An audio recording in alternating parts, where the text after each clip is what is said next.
개발자 협업 일기. 오늘 그 첫 번째 일기를 여러분들에게 공개합니다. 이거 타이틀 되게 고민 많이 했거든요. 뭐 협업 너 뭐 돼? 약간 이런 거랑 뭐 알잘딱깔센 협업 백서, 협업을 잘하는 동료로 남는다는 것, 협업 그 사소하지만 소소한 뭐 어쩌고 저쩌고 막 이런 거를 다 고민했었는데 결국엔 주니어 개발자 협업 일기로 이 콘텐츠 타이틀을 잡아보게 되었습니다. 오늘 여러분들에게 나누고 싶은 건 제가 2023년 8월 21일 날 작성했던 일기예요. 첫 번째, 요구사항이 완벽히 반영되기 전까진 커밋 넣지 말자. 무언가 작업을 했다면 디자인 가이드 확인하면서 패딩이나 요소 너비가 맞는지 체크한다. CSS적으로 뭔가 애매한 부분은 커밋 넣기 전에 반드시 팀원과 공유한다. 이 커밋을 넣지 말자는 이유가 정확히는 푸시를 완벽하게 가능한 최대한 실수를 적게 하기 위해서 신중하게 커밋을 넣자라는 의도에서 적었던 글이었어요. 이 커밋을 넣고 푸시한 직후에 다른 팀원이 바로 풀을 받아서 작업해야 되는 경우가 발생하잖아요. 존재하거든요. PR을 코드 리뷰를 못 받는 경우에 해당될 텐데, 그러면은 다른 팀원이 그걸 가지고 바로 이제 프로덕트를 만들고 퍼블리싱, 릴리징까지 해야 된다. 그럼 되게 이제 제가 짠 코드가 좀 더 크리티컬하겠죠. 그럴 때 CSS적으로 뭔가 애매한 부분이 있으면 그 사람이 또 그걸 수정해야 되잖아요. 협업은 혼자 하는 게 아니라 같이 하는 거니까 그 사람의 공수를 줄여주려면 내가 애초에 짜는 코드의 그 완성도를 높여줘야 되겠죠. 보통 디자인 가이드 보면서 한 번 더 패딩 잘 맞나, 마진 잘 맞나 이런 부분들 확인하면서 코드를 짰었습니다. 그 다음에 두 번째, 전역 변수를 참조하거나 수정할 땐 이렇게 사용하려고 하는데 맞는지 물어보는 게 맞다. 혹 의도치 않게 값을 변경할 수도 있기 때문에 비즈니스 로직과 코드 히스토리를 꼼꼼히 여러 번 잘 분석해야 한다 라고 적어놨네요. 그쵸? 전역 변수를 네이밍만 보고 의도를 제대로 파악하지 못하는 경우가 존재하거든요.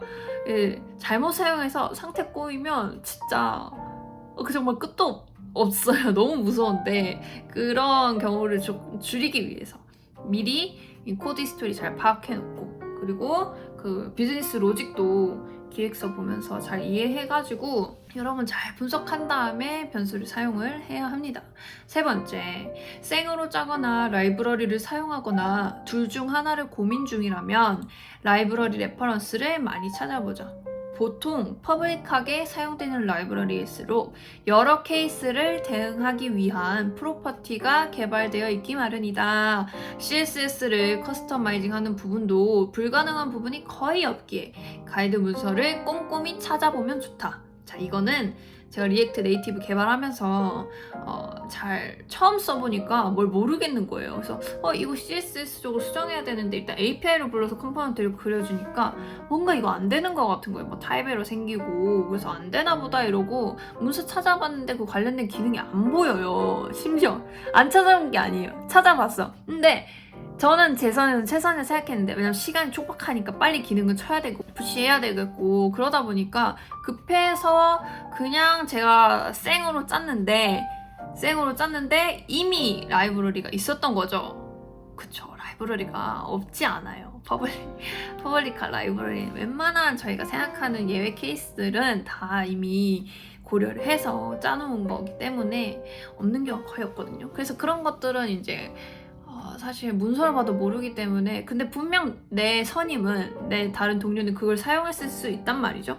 그래서 그것도 아까 2번이랑 이어지는데 코드 히스토리 좀 잘 봐야 되고, 다른 사람들이 어떻게 짰는지 그 유사한 그런 내용들은 이제 EX에서 찾아보면서 이거랑 내가 구현하고자 하는 내용이랑 똑같네? 그러면 이 사람은 코드 라이브를 어떻게 썼을까? 어떻게 수정했을까? 뭐 이런 것들 진짜 그렇습니다. 시간이 촉박하면 촉박할수록 이 생으로 짜고 싶어지는 욕구가 막 엄청 올라오는데 안 돼요. 그러면 안 돼요. 이미 있는 게 분명 존재해요. 그 다음에 5번, 스크롤 뷰와 플랫리스트 모두 각각 페이지 단위로 컴포넌트를 보여줄 때 사용하는 API다.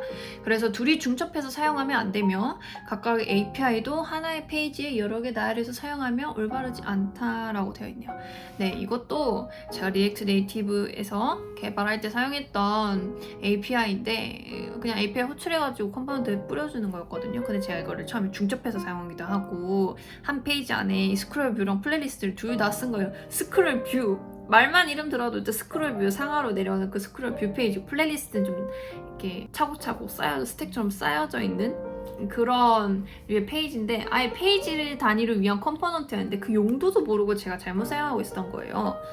네, 그래서 이런 부분들 기억하려고 적어놨습니다. 6번째, 3시간 이상 고민해봐도 안 되면 다른 팀원에게 알리고 본인이 가장 빠르게 잘할 수 있는 거 먼저 하겠다고 말하자. 자, 이거는 그러니까 피처를 개발을 해야 되는데 그게 아무래도 안 돼. 내가 못하겠어. 그러면은 일단 뭐 퍼블리싱 쪽부터 먼저 더 건드려 보는 거죠. 전 퍼블리싱 이거 먼저 하겠습니다. 이렇게 말씀드릴 수도 있는 거고, 네. 뭐 아니면 QA를 좀 더 해볼 수도 있는 거고, 뭐 이미 기능 피처 단위 컴포넌트는 개발이 되어 있는데 QA를 못했다? 그럼 QA 먼저 하겠습니다. 이런 것도 할 수 있는 거고, 사실 팀 내에 QA 팀이 따로 있다면 이런 경우는 사실 크게 필요가 없겠지만 작은 단위 사이드 프로젝트를 하거나 아니면 뭐 외주를 한다거나 그랬을 때 이런 부분들이 되게 좀 유용할 수가 있다라는 거죠. 모든 기능을 이제 본인이 다 구현할 수 있으면 좋겠지만 그게 안 될 땐 빠르게 포기하고, 그리고 디자인 가이드 전반을 빠르게 확인하거나 아니면 QA를 하는 방향으로 바꾸는 것도 하나의 생존 기술입니다. 생존 기술. 협업 기술이라고 써놓고 그 밑에 부제목으로 생존 기술이라고 적어놓고 싶네요. 네. 7번, 백엔드 시리얼라이징을 임의로 바꾸지 말자. 백엔드 공수가 늘어날 뿐 아니라 프론트 공수도 늘어난다. 한번 잡아둔 시리얼라이징은 바뀌는 경우가 거의 없으므로 시리얼라이징에 맞춰서 더미 데이터를 만들자. 자, 이거는 크게 두 가지 경우를 생각해 볼 수 있어요. 우선 첫 번째, 백엔드 API가 완전히 다 개발되지 않은 상태예요. 근데 기획서는 디자인 가이드를 보니까 이런 프로퍼티명이 추가되어야 될 것 같아. 필요할 것 같아. 필요하면은 이제 제가 임의로 목업 데이터다 그걸 추가해야겠죠? 그럼 이제 다른 팀원들이 그 코드를 봤을 때 무슨 생각을 할까요? 이거 뭐지? 스웨그 API에 나와있지 않은 프로퍼티인데 이 사람은 왜 이거를 사용을 했을까?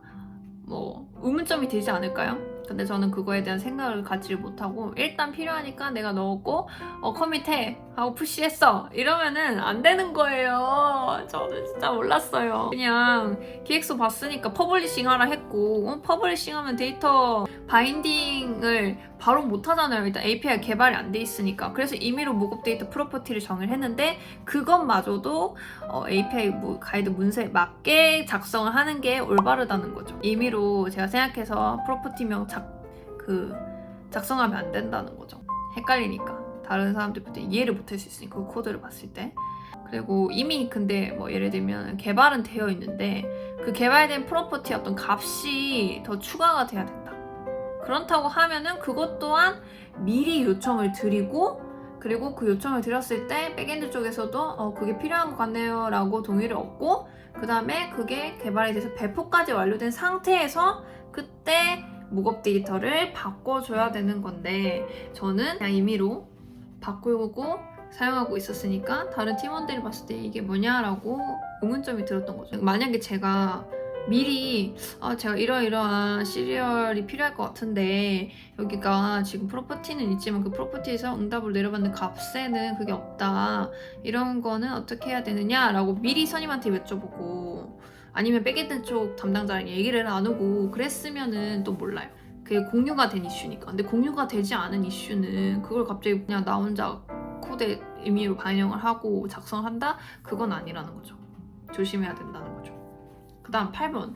플리퍼가 필요한 이유는 간단하다. 백엔드 쪽에서 임의로 데이터 타입을 처리해서 내려주는 경우를 추적하기 위함이다. 이 플리퍼는 아무리 프론트 쪽에서 미리 대응한다고 해도 에러가 발생할 때 뭐 비즈니스 로직이나 아니면 타입 에러 처리가 아니면 서브 측 문제가 맞거든요. 근데 그거를 검증하기 위한 용도가 사실 리액트 네이티브 앱 개발하면 코코아 팟이랑 엑스코드 연동해서 사용하잖아요. 그럼 시뮬레이터 돌리면은 사실 콘솔 로그를 찍어도 정확하게 내가 리퀘스트 헤더에 뭐가 들어갔는지를 디버깅이 안 되거든요. 근데 이 플리퍼는 그걸 해줘요.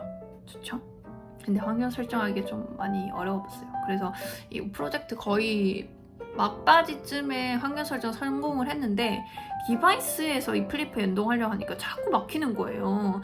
제 이제 컴퓨터 내 그 맥북 안에서는 시뮬레이터에서는 연동이 잘 됐는데 그게 조금 어려워서 이미지를 이제 업로드하고 뭔가 확인 요청 보내는 그런 과정에서 디버깅이 필요했는데 그 이미지 업로드하는 게 디바이스 쪽에서 어떻게 리퀘스트를 보내는지 너무 궁금했거든요. 사실 뭐 환경만 다르지 똑같을 거라 생각은 하는데 그래도 어찌됐건 에러가 발생을 해서 그거를 디바이스 쪽에서 수정을 해보자 라고 해가지고 그걸 플리퍼를 설치하라 했는데 많이는 활용을 못했습니다. 그래서 뭐 예를 들면 객체를 내려줘야 되는데 뭐 배열로 내려주고 있다거나 이러면 안 되잖아요. 이러면 이제 undefined 나오니까 이런 경우가 좀 종종 있어서 그땐 프론트 문제가 아니기 때문에 그런 부분들을 잘 검증할 때 플리퍼가 좋다. 오늘은 여기까지 얘기를 마무리하겠습니다. 안녕. 그리고 500명 구독자 이벤트 성원 섬씨껏 좋은 댓글들로 많은 분들이 참여해주셔서 진심으로 감사드립니다. 너무 행복했어요. 열심히 살아야 되겠더라고요. 좋은 밤 되세요. 다음에 또 봬요.